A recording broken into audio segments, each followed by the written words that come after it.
One of the most terrifying movies ever made is said to be so cursed that not only did it kill 9 people, but it also nearly destroyed 2 lives and led to 2 actual exorcisms in real life.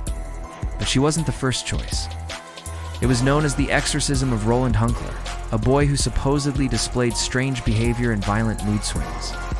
He spoke in tongues, levitated, and even walked up walls. Well, the producers weren't sure how to cast the role, so they brought in a medium named Ada Munahan to try and contact the spirit of Pazuzu and ask him to choose his favorite actor. She channeled the demon and told them that he wanted to speak through the voice of Jack MacGowran, who was ultimately given the role.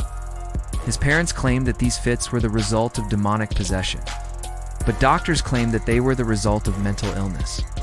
Just 2 days into production, Linda Blair, who played Regan, was levitating 18 inches off the ground while filming a scene.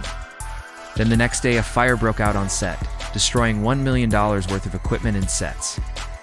A few days later, Vasiliki returned to the theater to watch the film yet again, this time with her brother and 2 friends. This time, things escalated. A heavy weight pressed down on her chest, and she heard voices whispering obscenities in her ear. Then the screen flashed images of a bloodied meat cleaver, spiderwebs, skulls, snakes, and the words "Get out." When the lights came back on, she noticed that everyone had fallen asleep. Then they all woke up and left the theater without saying a word to each other. Is there any truth to the legend? You decide in the comments below. Several people came down with pneumonia, and Blatty ended up in the hospital with stomach cancer. She knew that the presence was getting stronger and that it wasn't safe for her loved ones. Yes, the movie used real Latin incantations, prayers, rituals, and excoriations in order to make the possession scenes more realistic. And according to Ellen Burstyn, his death devastated the cast and crew. Here's what she had to say. "I don't know what kind of demon was in that film. There were some demons on the set, I can tell you that much. We all felt it. We were terrified. We had 2 fires, 2 deaths, and a 3rd person nearly died. We had terrible accidents, broken bones, concussions. We lost our insurance because we were in a constant state of chaos. Others believed that the demon was simply angry about being mocked. Either way, one thing is for sure, Vasili's story isn't the only one. She confessed everything to her sister and begged her to destroy all of her copies of the film.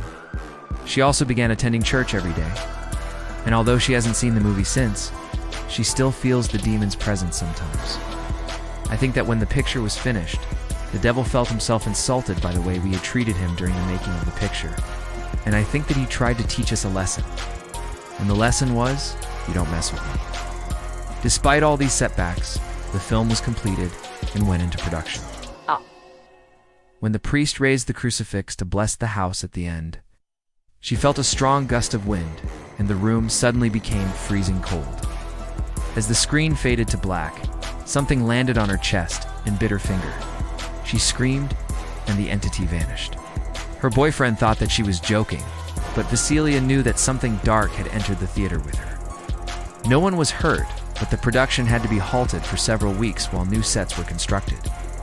In fact, they said that the boy was actually faking his seizures and other symptoms, this time killing 24-year-old cameraman. Richard Seeheimer moved in front of the camera to try and get a better look at the monitor. But because the set was covered in flammable material, the fire spread quickly and burned him alive. There was nothing that could be done, and the production was halted once again. While the studio attempted to obtain liability insurance, they eventually did, but it cost 10 times more than expected. This case has never been proven or disproven, which means that if he was telling the truth, then the events of the movie are technically based off of a true story. The role had originally been offered to and turned down by Anne Bancroft, who was likely too big of a name to appear in such a low-budget film. But the curse didn't end there. According to the legend, some people believe that the film itself somehow managed to summon the very demon that it was based on. So William Peter Blatty, who wrote the screenplay and directed the film, decided to take matters into his own hands and cast himself in the role instead.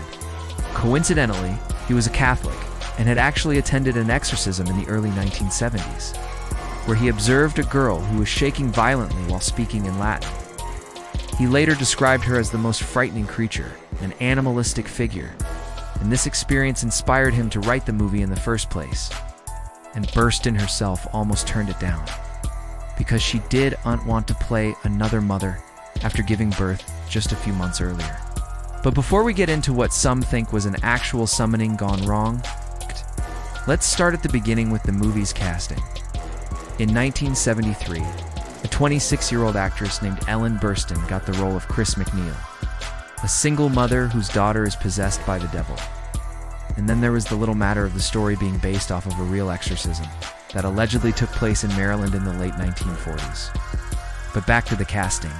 Max von Sydow was set to play the priest Father Damien Karras, but he was busy filming another movie. There was one more key casting decision left to make. Who would play the demon Pazuzu? Filming began in Washington, D.C. in October of 1973. On January 1974.